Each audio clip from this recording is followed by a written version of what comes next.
नमस्कार, स्वागत आपका। मैं हूं आपके साथ मनोरा सक्सेना। मध्य पूर्व की स्थिति इन दिनों बेहद नाजुक और अनिश्चित बनी हुई है। ईरान और अमेरिका के बीच शांति वार्ता को लेकर एक नई अड़चन सामने आई है। ईरान ने दूसरे दौर की बातचीत से पहले एक सख्त शर्त रख दी है। उन्होंने साफ कहा है कि पाकिस्तान में होने वाली बैठक में तब तक कोई प्रतिनिधिमंडल नहीं भेजेंगे जब तक अमेरिका अपनी नौसैनिक नाकेबंदी पूरी तरह से हटा नहीं देता। ये शर्त ईरान की सरकारी समाचार एजेंसी तस्नीम से जारी की गई है।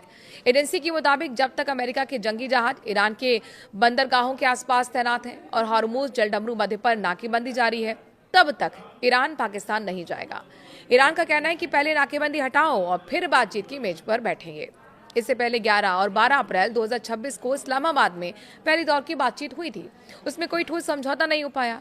मुख्य मुद्दे थे ईरान का परमाणु कार्यक्रम, हॉर्मुज जलडमरू मध्य पर नियंत्रण, प्रतिबंध हटाने की मांग और क्षेत्रीय सुरक्षा। बातचीत टूटने के बाद अमेरिका ने ईरान के बंदरगाहों पर नौसैनिक नाकेबंदी लगा दी। राष्ट्रपति डोनाल्ड ट्रंप ने कहा कि जब तक ईरान के साथ 100% पक्का समझौता नहीं हो जाता, तब तक ये नाकेबंदी जारी रहेगी। ट्रंप का दावा है कि इस नाकेबंदी की वजह से ईरान को रोजाना 4000 करोड़ का नुकसान हो रहा है। ईरान ने इसे नाकेबंदी को लेकर सीज फायर का उल्लंघन बताया है। उन्होंने जवाब दिया कि जब तक अमेरिका समंदर से अपनी जंगी जहाज नहीं हटाता है, तब तक हम बातचीत की मेज पर नहीं बैठेंगे। ईरान का कहना है कि नाकेबंदी हटाइए और फिर हम बैठक करेंगे, और नहीं तो आगे की बैठक बेकार होने वाली है। पाकिस्तान ने इस बातचीत को सफल बनाने के लिए बहुत बड़ी तैयारी की थी। इस्लामाबाद को पूरी तरह से किले में बदल दिया गया था। सड़कें बंद कर दी गई थी, चेक पोस्ट लगाए गए थे, 5 सितारा होटल खाली करवा दिए गए थे, बस अड्डे भी बंद कर दिए गए थे। आम लोगों को घरों में रहने की सलाह दी गई। सुरक्षा के लिए हजारों जवान तैनात किए गए। पाकिस्तानी सरकार ने पूरी उम्मीद दिखाई थी कि ये बैठक देश की कूटनीतिक साख बढ़ाएगी, लेकिन अब दोनों तरफ से सकारात्मक संकेत नहीं मिल रहे हैं। ट्रंप ने कहा कि पाकिस्तान सुरक्षित नहीं है, इसीलिए उपराष्ट्रपति जेडी वेंस वहां नहीं जाएंगे।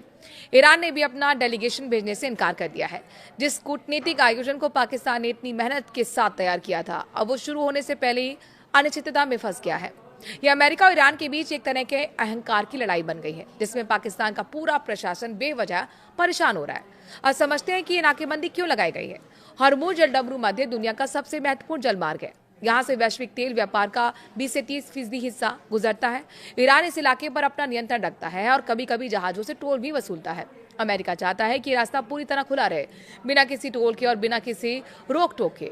बातचीत में अमेरिका ने ईरान से मांग की कि वो अपना परमाणु समृद्धिकरण कार्यक्रम बंद कर दे, हाईली एनरिच्ड यूरेनियम सौंप दे और क्षेत्रीय सहयोगों जैसे हिजबुल्लाह, हमास और हुती विद्रोहियों को फंडिंग बंद करे। ईरान का कहना है कि उसका परमाणु कार्यक्रम शांतिपूर्ण उद्देश्य के लिए है और वो हथियार नहीं बना रहा। ईरान ने अपनी शर्तें रखी: स्थायी सीज फायर, प्रतिबंध हटाना और जमा संपत्ति वापस करना, हॉर्मुज पर अपना नियंत्रण बनाए रखना। पहली बैठक में ये मुद्दे सुलझ नहीं पाए और इसीलिए अमेरिका ने दबाव बनाने के लिए नाकेबंदी शुरू कर दी। ये पूरा मामला सिर्फ दो देशों की लड़ाई नहीं है, इसका असर पूरी दुनिया पर पड़ रहा है। तेल की कीमतें बढ़ रही हैं, शिपिंग कंपनियां चिंतित हैं और वैश्विक अर्थव्यवस्था पर दबाव भी बढ़ रहा है।